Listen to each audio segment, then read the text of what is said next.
नमस्कार, मैं विकास सिंह और आप देख रहे हैं एक न्यूज 24। एक पिता अपने बेटे के गम में तड़प रहा है, रो रहा है और मीडिया में आकर चीख चीख कर कह रहा है कि अच्छा होता कि मैं उसका शादी नहीं कराता तो आज मेरा बेटा मेरे पास होता।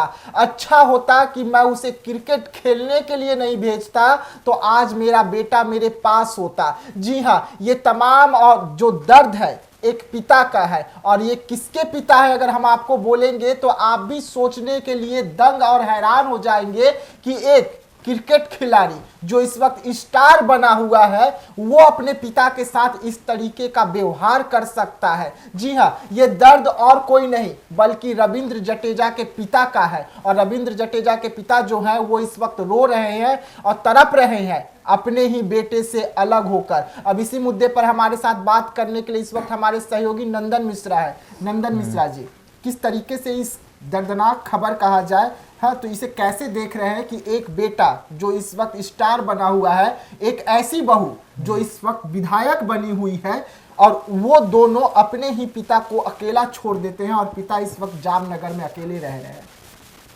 पहले तो बहुत लोगों को विश्वास नहीं होगा कि ये वही पति और पत्नी है जिनके संस्कार की चर्चा कुछ दिन पहले वायरल हो रही थी सोशल मीडिया पर, सुर्खियों में थी। कहने का सेंस ये है कि कुछ दिन पहले आपको याद होगा जब मैचेस वगैरह में माथे पर पल्लू लेकर और रविंद्र जडेजा के जो भी करतूत थे, जो दिखाते थे कि वो राजपूत हैं। आईपीएल मैच चल रहा था, फाइनल मैच जीते थे, रविंद्र जडेजा की पत्नी पल्लू सिर पर रखकर पैर छुई थी, ग्राउंड में उतरी हुई थी और अपने पति का पैर छुई थी। उसके बाद रातों रात रविंद्र जडेजा की जो पत्नी जो अभी इस वक्त वर्तमान में विधायक है, बीजेपी से विधायक है, वो वायरल होती है। लोग कहते हैं कि संस्कारी बहू है। वही मैं कह रहा हूँ कि उस समय जिन जडेजा की पत्नी और जडेजा को लेकर जो संस्कार की बातें चल रही थी कि अगर इनके संस्कार इतने ज्यादा सही हैं, इतने ज्यादा बेहतर हैं, तो आप समझिए कि उन्हीं के तरफ से उनके जडेजा के जो पिताजी हैं वो वीडियो में जैसा कि उन्होंने बताया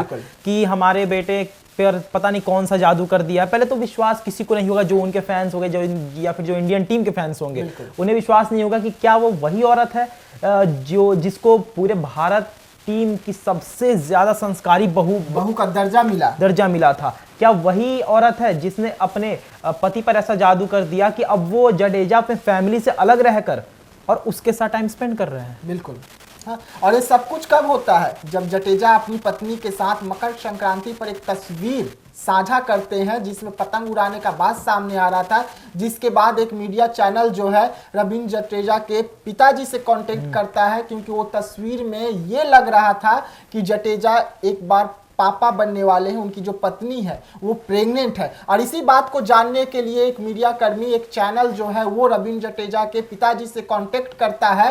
तब जाकर ये बात सामने आता है कि कांटेक्ट होने के बाद में कि बेटा तो हाथ से बाहर जा चुका है, बेटा तो अपने बाप को अकेला छोड़ चुका है और अपनी पत्नी के साथ खुश है।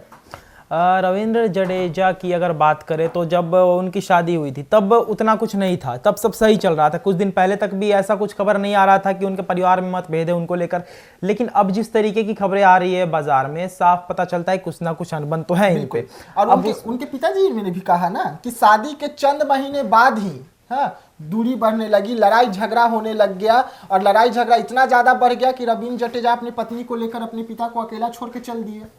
इसका एक कारण बन सकता है ना कि हो सकता है कि जब तक रविंद्र जडेजा एक क्रिकेटर थे तब तक सही था परिवार में, लेकिन जब से उनकी पत्नी पॉलिटिक्स में गई और वो स्टार प्रचारक बने, उसके बाद क्रिकेटर भी बने और दुनिया के नंबर 1 ऑलराउंडर भी, हर एक चीज सही है, तो उन्होंने हो सकता है उनके दिमाग में आया होगा कि जब हम और हमारी पत्नी दोनों जब सही हैं, एक अच्छा मुकाम पे है, अच्छे मुकाम पर है, तो हमें और किसी की जरूरत नहीं है, जिसको हम स्वार्थीपन भी कह सकते हैं कि उनके अंदर ऐसा भावना आ गया होगा और वो अलग हो गए होंगे। जैसा कि हम ये नहीं कह सकते हैं कि रविंद्र जडेजा के जो पिता है वो गलत है, क्योंकि उनके आप वीडियोज में उनके शक्ल देखिए, उनके एक्सप्रेशन देखिए, और उसके बाद रविंद्र जडेजा का जो कमेंट आता है वो तो और ज्यादा गलत रहता है। वो तो सीधा कहते हैं कि स्क्रिप्टेड है, वो कहते हैं पिताजी सरासर झूठ बोल रहे हैं। बताइए, अरे जो पिता तुम्हें जन्म दिया जो पिता तुम्हें इतना बड़ा किया खिला पिला कर, और उसी पिता पर तुम आरोप लगा रहे हो कि वो सीधा सीधा सरासर झूठ बोल रहे हैं। और वो उन्होंने ये भी एक भी और स्टेटमेंट दिया था कि वो एक तरफी बातें हैं बस। हाँ। हमारे पास आई हम दो तरफी बात, अरे दो तरफी बात एक तरफी बात नहीं है। जिस तरीके का अगर आप सही होते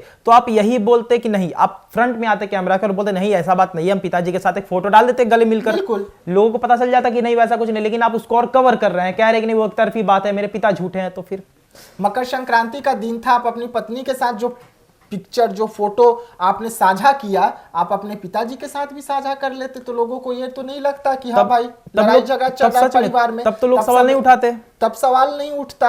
हाँ, आपकी जो धर्म पत्नी है, जो बीजेपी की विधायक है, वो अपने ससुर का पैर छूकर आशीर्वाद लेते रहती, वो तस्वीर डाल देते तो लोगों को ये नहीं लगता कि आपका घर टूटा हुआ है। लेकिन आप डाले तो किसके साथ फोटो? सिर्फ अपनी पत्नी के साथ, जिसमें लगा कि आपकी पत्नी प्रेग्नेंट है।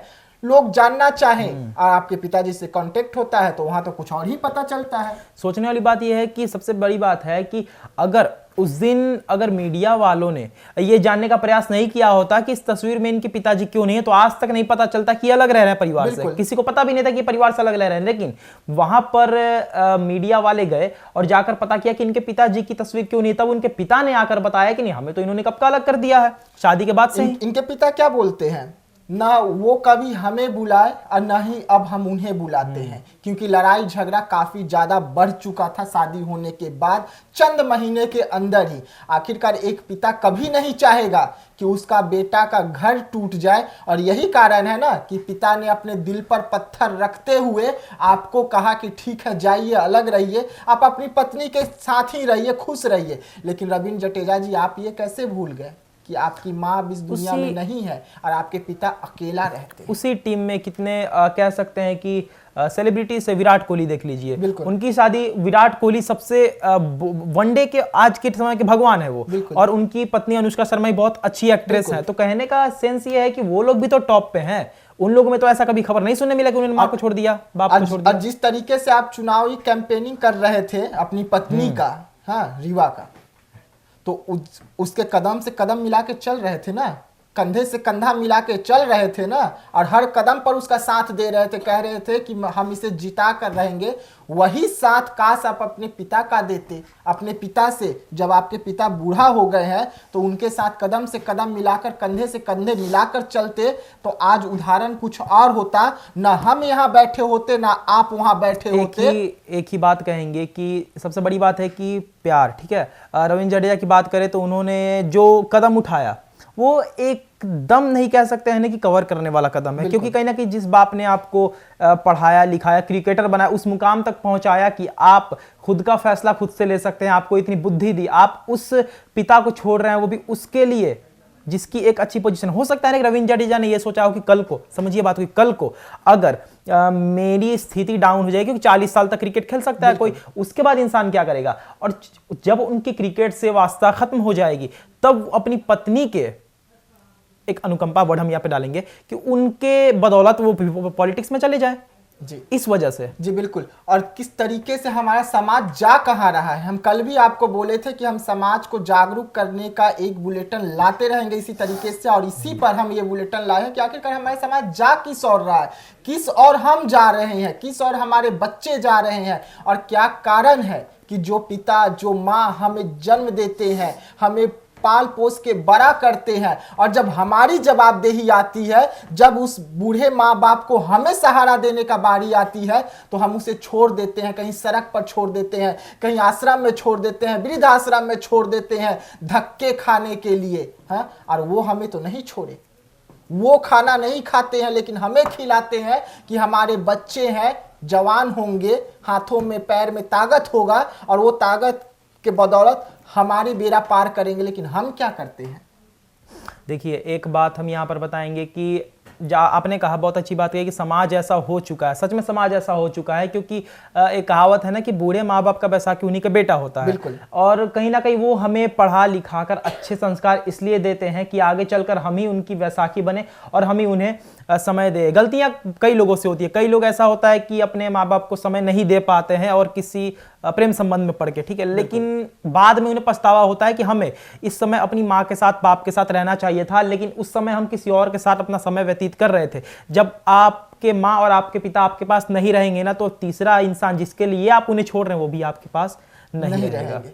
जी हाँ, तो जटेजा जी हम भी आपसे यही कह रहे हैं कि जिस तरीके से आप अपनी पत्नी का साथ दे रहे हैं, कदम से कदम मिलाकर चल रहे हैं, कंधे से कंधा मिला के चल रहे हैं, एक बार आप अपने पिताजी के पास जाइए, माफी मांगिए, उनका भी साथ दीजिए, उनके भी कंधों से कंधे मिलाइए और कदम से कदम देखिएगा, आपका जिंदगी बहुत खुशी होगा और आपका घर एक बार फिर से बस जाएगा। तो ऐसे तमाम खबरों के लिए बने रहिएगा एक न्यूज़ 24 के साथ। दीजिएगा इजाजत, धन्यवाद।